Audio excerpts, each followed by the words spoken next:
It's the Free Speech Show. I'm Bill Bronner, and here we are at my living room with a great new panel of people. We're gonna cut out the introductions later on when I bring people up. So I just want to say who's here tonight. We have Dan Barton. He's a writer for the TV Guide channel, and he's also a producer for E! Entertainment. Dan Barton is here. Are you also danbarton.com? Not yet. Not yet. Okay. Also, we have a woman. She's a reverend, but she's also kind of a public speaker, celebrity here. If you saw Robert Greenwald's film about Walmart, she was the main bitch. she hates those guys. Reverend Altagracia Perez is here. Yeah, you. We have a gentleman. He was in our TV pilot for the Free Speech Show and started doing the Free Speech Show more than a decade ago when he was still 7. You've seen him, you'll recognize him. Peter Sprite. Yeah. Are you petersprite.com? I have an exclusive website on a place called MySpace. Yeah. That's great. I'm trying to get with those people. So, and finally, we have a woman who hasn't been with the show long, but has become an instant classic favorite. Kay West, comedian. You're not KWest.com either, are you? .biz. Dot who? Biz. Because I'm busy. Biz.biz. KWest.biz. All right. She's all about the money. With just a little sibilance in the Z. Biz. Tonight's topic. Tonight's topic is winning the war on terror. And I put a question mark at the end of it because are we winning the war on terror? And when I thought about this today, I'm thinking, okay, who is really the terrorist? If I have like a 16-year-old who just got a .22 caliber gun calling me up from Arkansas saying, I'm going to come kill you, I hate you, I'm not going to worry about it. And that's essentially where we're really worried about now, is that people in Pakistan, in the mountains, without any real way to get here, hate us. And we don't like it when people hate us. And what's weird is we answer the hatred with kind of a superior form of hatred. You know, it's, we can't let people out there hate us. We got to kill them. We don't hate them, but they hate us. We got to kill them. So that is where we're getting the war on terror. But in actuality, terror happens, what we need is a war on greed. Because terror happens in response to international corporate greed. And so we need a war on greed. But a war on terror, they're saying, oh, we have a war on poverty, we're going to have a war on obesity, we're going to have a war on schizophrenia. It's all shit you don't win. You don't know where to invade. You don't know what kind of bomb to use. And but we're at war. You know, but really what it is, it's a way for us to go, how much money does that military need? Let's give it to them. I don't want any guys at towelheads coming over here killing me. So it's a manipulation, and it's a good sales tactic, and it's worked very well for the Bush administration. So what we need is that to win the war on terror, we're the terrorists. So we need to stop being terrorists. I mean, what's more terrifying? A few guys hijacking an airplane on a fluke that works, or watching cruise missiles come in like 600 in one night into Baghdad. And how would you like your children to live through that? And, oh good, I'm glad I kept the room all stirred. Good. All right, that's a great lead-in for our next guy. This gentleman is a writer for TV Guide, the show, TV Guide Network. Yes. Dan Barton, happy to have you. Thank you. Thank you.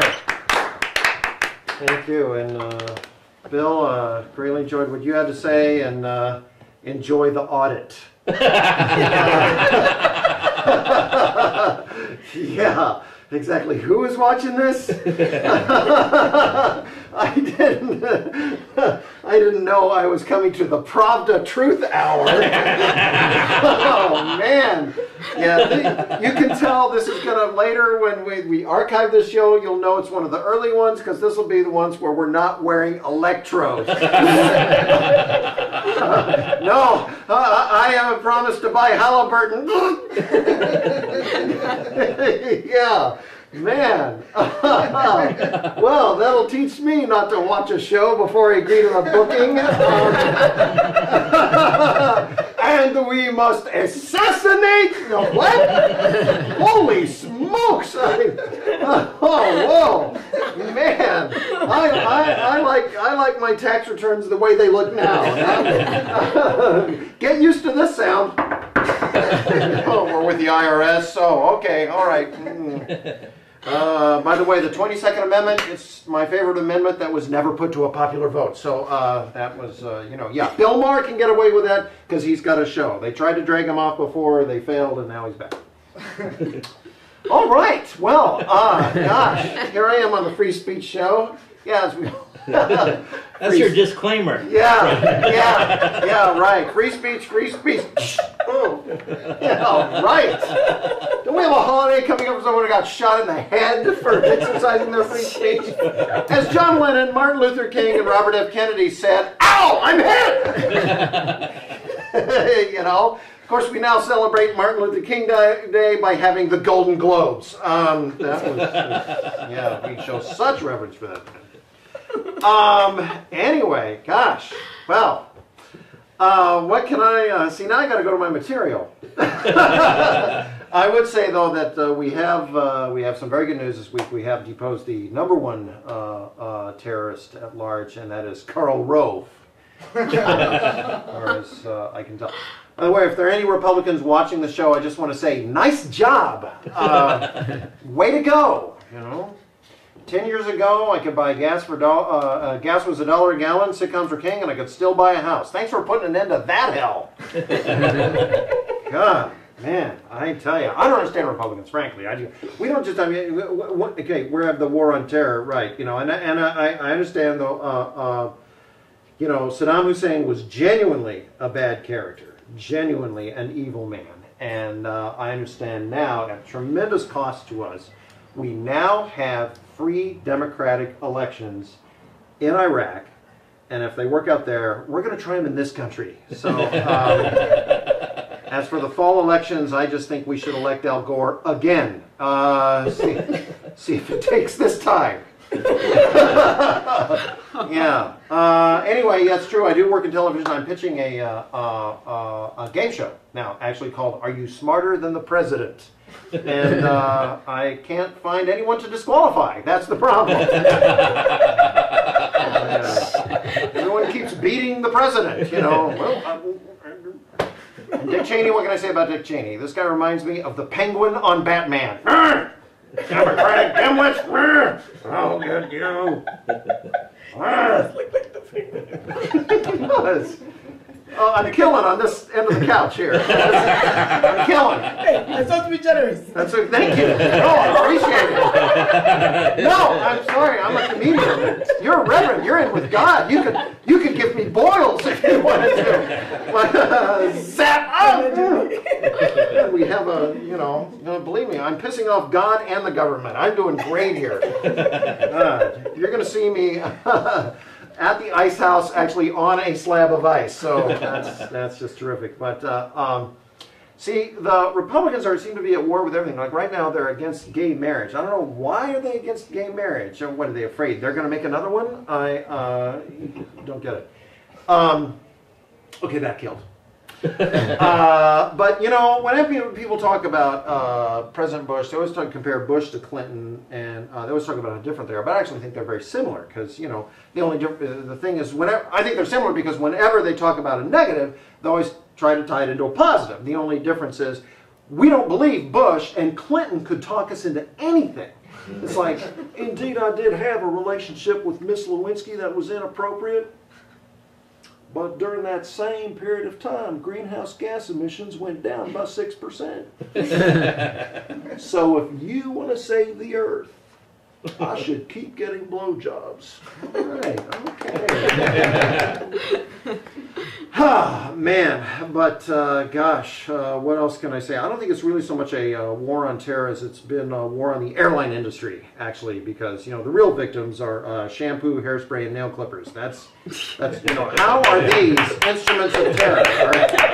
Is Al Qaeda like, oh, we will get them where they hurt in their personal grooming products? Oh my God, I know, but I do really, I have to say that, I'm just so proud of the fact that with all our technology, we've been able to find a 6'5" guy dragging a dialysis machine walking around the mountains of Afghanistan. So, All right, that's it. I'm Dan Dan Barton, thank you. Dan. Okay, so I'll be that's what I'll do. I'll be the serious person, and then later when we talk, I'll be the person. Okay, good. I'll give some gravitas. Here you go. So no, we're not winning the war on terrorism. It's all about our needing to prove to the world that our lives are more valuable than the lives of anybody else. Preach. So when we had this horrible experience of terrorism, we've had a few, suddenly we are now living the experience of the majority of the rest of the planet.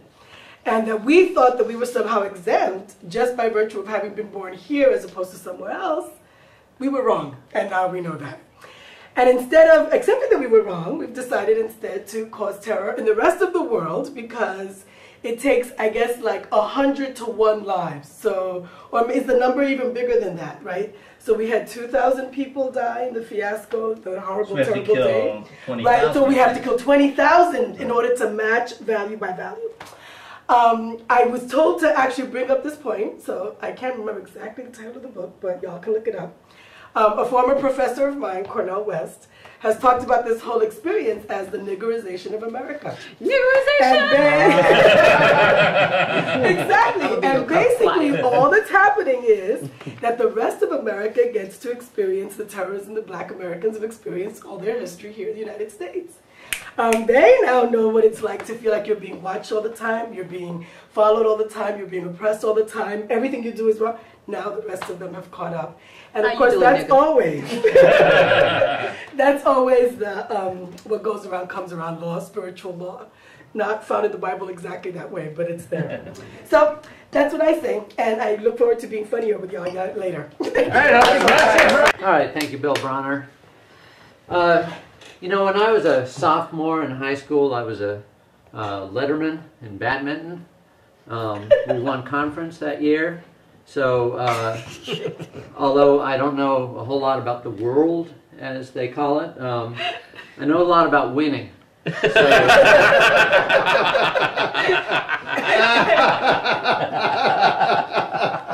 can we win the war on terror? I say absolutely. This is the USA of America, people. This is the greatest country in the history of the universe. Are we winning it? I don't know. My guess is no.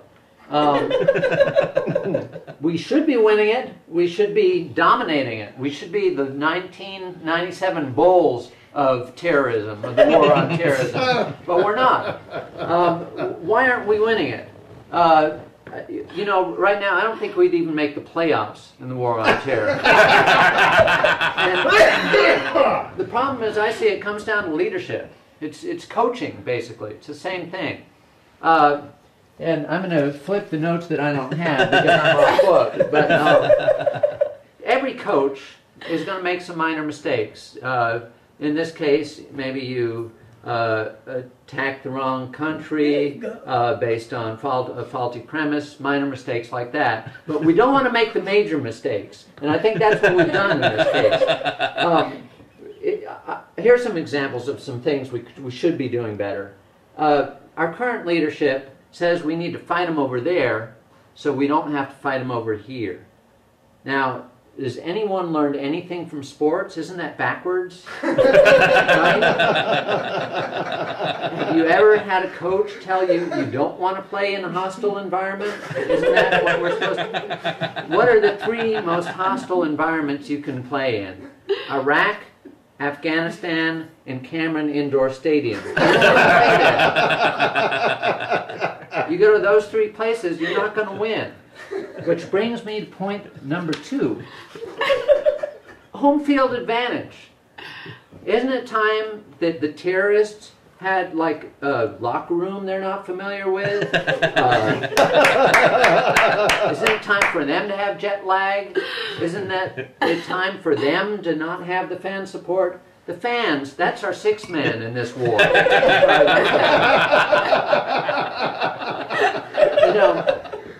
the very least, let's schedule a home and away series, right? That's just basic fairness. Why should we always have to be in the road jerseys? That's not right. Which brings me to number 3. Know your opponents, people. It's called a scouting report. I don't think America's doing that. I don't think our government is doing that. I spent 40 minutes on YouTube this afternoon, and I learned some things about the A-list of terrorists, if you will. And I wrote this down, so I'm gonna read this to you. Okay. This is what I learned. Osama bin Laden. His fans still love him, but he no longer moves well for a big man. Right? So you take someone mobile, someone with range, someone like a Rashid Wallace, put him on him. We come out ahead in that matchup. Ayman al-Zawahiri. He's their go-to guy, all right? He's their Magic Johnson. He makes all the other terrorists better. Right? Honestly, I don't have an answer for him. I don't think you're going to stop him. All right? But you just got to contain him and make the other terrorists beat you. That's your strategy. Ali Atwa, he's a role player. He's their glue guy, if you will. He does the little things that don't show up on the stat sheet. He's the guy who will make sure your grenade launcher is cleaned and oiled. Right? He's a good guy. He's a team player. Frankly, I respect him.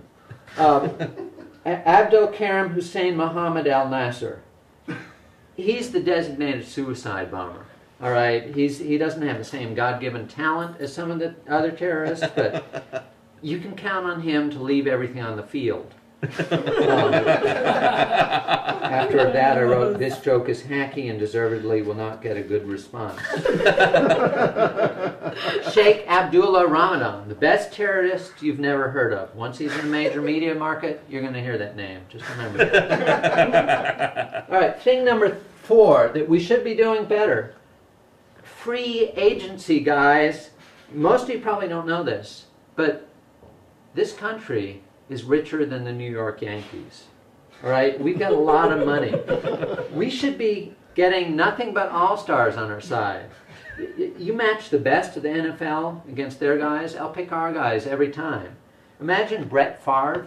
You know who he is? He's got a rifle for an arm. Imagine him with a rifle in his arms. That's a classic double threat, people. He could shoot you with that rifle, or he could throw that rifle in a tight spiral 70 yards and hit you in the numbers. And that is smart, right? Here's another guy from the NFL who can help you. You having trouble getting info out of a captured terrorist? You know what I say? Dress him up in a dog suit and tell him if he doesn't talk, you're going to turn him over to Michael Vick. Right? He'll sing like a pussycat doll. That's all I'm saying. I could go on, but the problem is I didn't write anything else, so I'll just sum up by saying that we are a nation of gut thinkers. We think with our guts. And I listened to my gut today, and my gut told me that I think we can win this war. I think we can dominate this war. I think we can be a dynasty in this war. Year in, year out. God bless America. Peter Sprite. Okay, the question was how. Oh yeah, go. Yeah, lift up. Yes, my face is here. Yes. How do you win the war on terror?